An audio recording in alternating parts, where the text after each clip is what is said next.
সুপ্রিয় শিক্ষার্থীবৃন্দ, মাহবুব গণিতগড় টাঙ্গাইলে সবাইকে স্বাগত। গত ভিডিওতে তোমরা ত্রিকোণমিতি উদাহরণ 11 খুবই গুরুত্বপূর্ণ একটি প্রশ্নের সমাধান দেখতে পেয়েছ। যদিও এর সমাধান পাঠ্য বইয়ে দেওয়া আছে, তারপর আমি চেষ্টা করেছি এটিকে আরো বিস্তারিতভাবে তোমাদেরকে ভালো করে এটা বোঝানোর চেষ্টা করেছিলাম।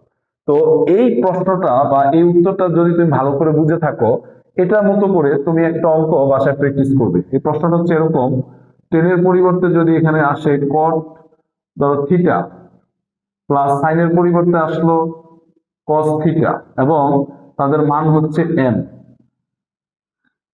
এবং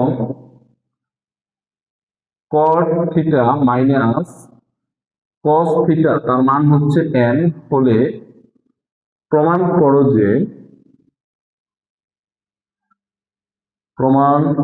যে m square minus n square equal 4√mn। যদি তুমি গত ভিডিওটি ভালো করে মনোযোগ সহকারে দেখে থাকো, অবশ্যই তোমার কাছে এই প্রশ্নের সমাধানটা খুবই সহজ হয়ে যাবে, এবং অবশ্যই কমেন্টে জানাবে যে তোমার ফলাফল এবং তোমার অঙ্কটি হয়েছে কিনা। ধন্যবাদ।